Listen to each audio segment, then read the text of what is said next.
jets, and why this marks a pivotal moment in air combat history.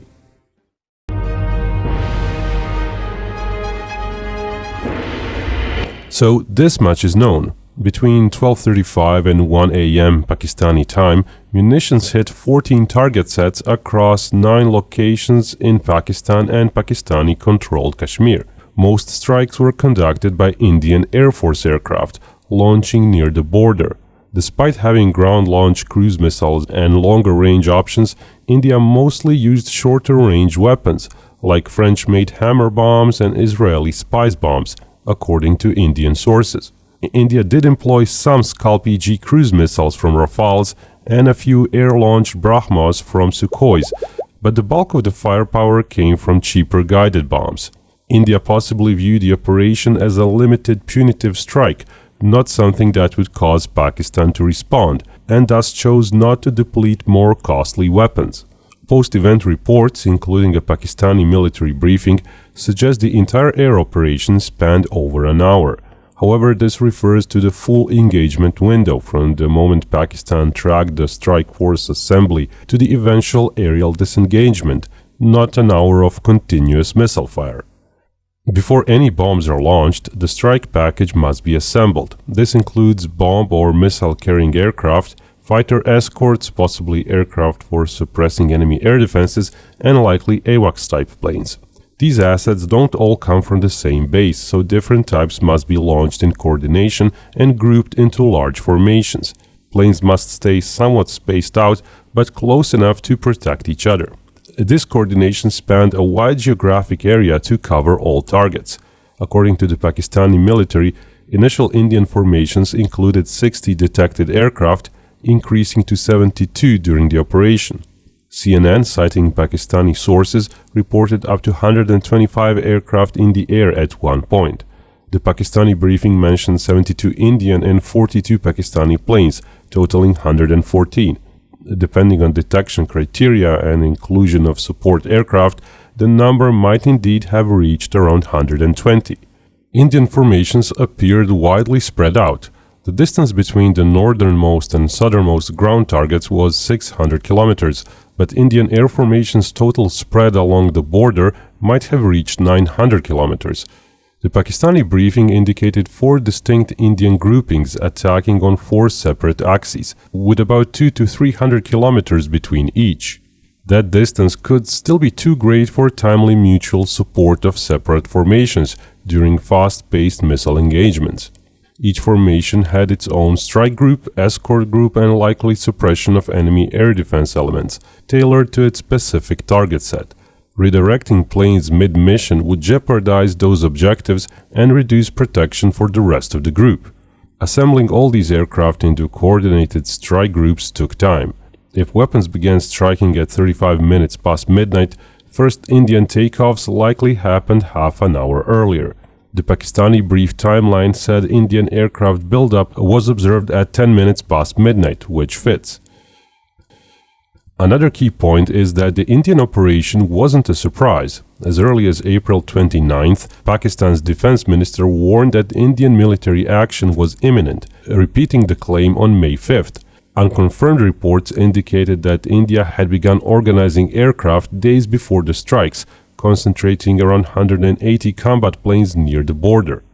It appears India made little effort to conceal its intent to respond militarily to the April 22nd terrorist attack in Kashmir. It appears India even informed Pakistan it would strike what it considered terrorist camps. Such forewarning isn't unprecedented, as it can reduce risks between countries. India's large air formations may have been both a show of force and a political message. Perhaps it hoped that by telegraphing its intent and avoiding border crossings, Pakistan would avoid retaliation. Of course, all this remains speculation. What's certain is that Pakistan knew an attack was coming. It maintained continuous air patrols, including AWACS, and kept its most advanced fighters on high alert, ready to launch within minutes.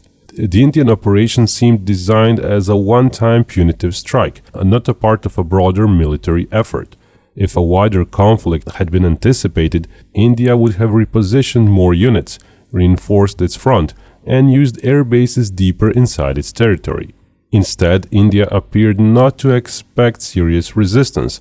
Aircraft launched from peacetime bases located quite close to the border and assembled their strike formations in air immediately before the operation. India's 2 Rafale units and many other participating squadrons are based close to the border, typically 100 to 200 kilometers away or less. Now observe western India's flat terrain, from the Thar Desert in Rajasthan to Punjab's fields. It's ideal for long-range surveillance due to minimal ground clutter. As soon as Indian planes took off and gained some altitude, it's likely Pakistani AWACS tracked them. Pakistan operates 9 Swedish Erieyes. Saab's promo materials from the 2000s suggested its radars can detect low-flying cruise missiles from 180 kilometers away, and fighter jets have an order of magnitude bigger radar returns. This makes it plausible Pakistani AWACS could detect Indian jets from 300 plus kilometers. As Indian sorties increased, Pakistani AWACS likely moved to safer airspace deeper inside Pakistan. According to the Pakistani military, their interception force began taking off at 12:23. By 12:30, 4 Indian strike packages were assembled and ready. Given their proximity to the border, strikes began within minutes. Pakistan claimed to identify 14 Rafales in the Indian force, 39% of India's Rafale fleet, though that number isn't confirmed. We can't know how many Indian planes were tasked to do air combat, but based on the number of ground targets and weapon impacts, about 24, it's reasonable that at least 12 Indian planes were assigned precision ground strikes. Images exist of Scalp-EG and air-launched BrahMos missile parts in the fields. BrahMos is huge, with just one carried per Su-30. Scalp missile remains suggest at least some didn't reach targets.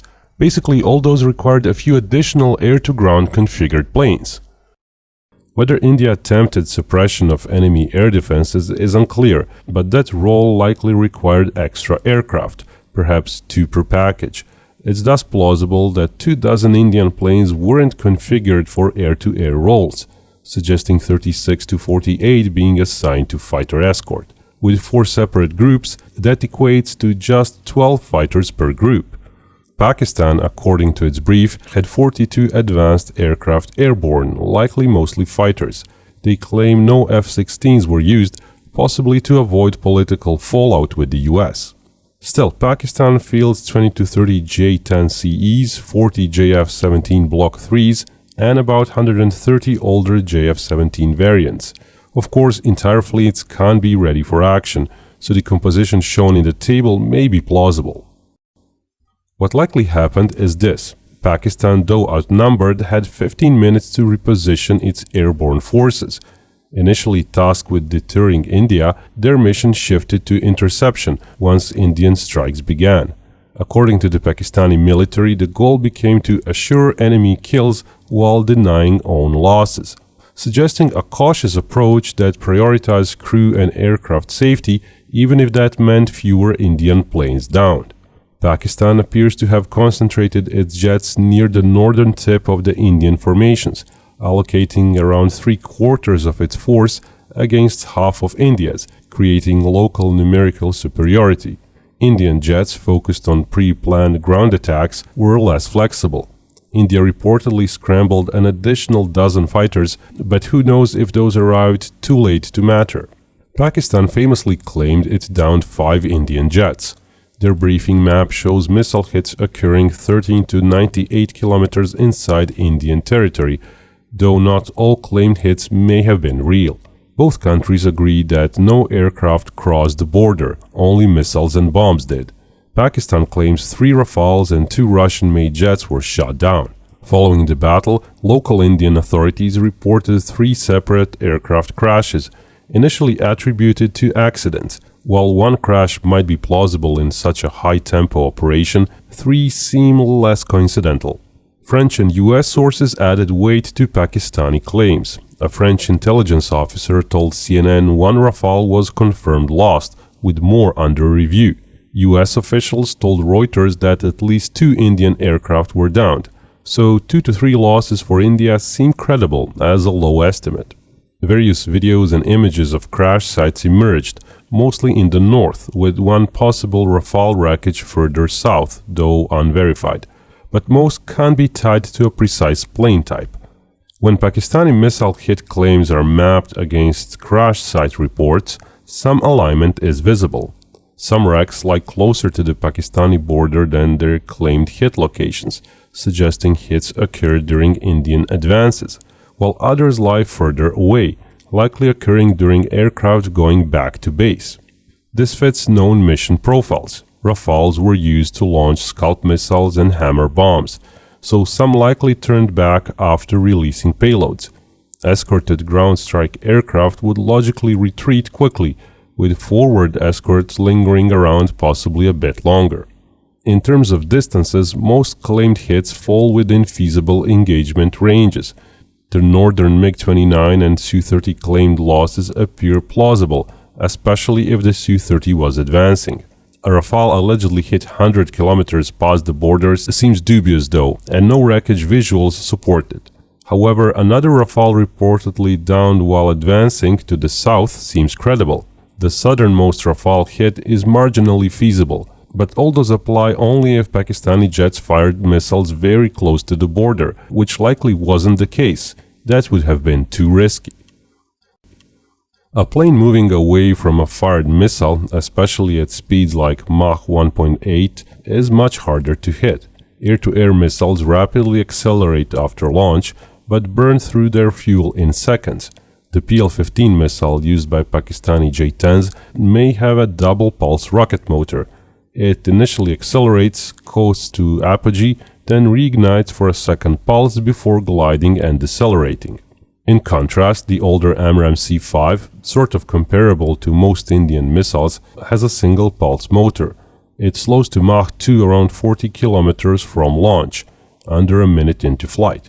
The C5 is some 15 years older than the PL-15 and visibly smaller. Also, with advances in electronics miniaturization freeing up space for fuel, the PL-15 may carry up to 70% more propellant than the C5. Many other factors influence performance: drag, flight path, and the mentioned twin-pulse propulsion. The export version PL-15 is advertised with a 145-kilometer range. Typically, that would be against an oncoming subsonic target. Exact interception speeds aren't known, but assuming the missile is still traveling at Mach 1 at that distance suggests it might retain Mach 1.25 at about 110 kilometers into flight at interception point. That could be just enough to hit a poorly alert advancing target. The key question is whether Indian planes were unaware of the incoming threat. There is no definitive information, only rumors. One claim is that Indian Rafales lack the ability to share data-linked battlefield maps with other Indian aircraft, including AWACS. Limited comms could have hindered their situational awareness. While Rafales have self-defense suites that alert them to threats, there are scenarios where that might not happen. Indian pilots may not have expected to be targeted. India publicly framed the mission as a strike on terrorist camps, not on Pakistani military, and possibly communicated that to Pakistan. Indian aircraft didn't cross the border. They had numerical superiority, and the average Indian plane is still more advanced than the average Pakistani one. They may have also underestimated Chinese-made radars and PL-15 missiles. Pakistan likely used its AWACS to provide targeting data. J-10 fighters may have kept their radars off or in less threatening modes. If Indian pilots were briefed to expect minimal resistance, they may not have perceived the threat. Pakistani Eri AWACS could have told the J-10s where to be and at which moment to fire the missiles.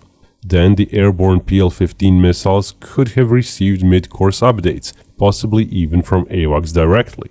Even if J-10s provided course correction signals to missiles, Indians might have not been alerted. Rafale pilots might only have received alerts in the final 30 kilometers of missile flight, when the missile's radar activates.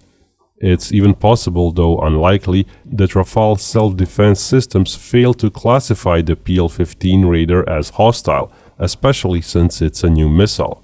PL-15's AESA seeker may also have made detection harder.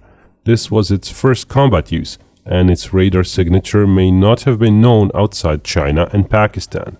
If all of this happened, Indian pilots may have had minimal warning. Pakistan's briefing claims they intercepted a Rafale unit leader's radio message wondering why a wingman wasn't responding, possibly unaware an attack had occurred.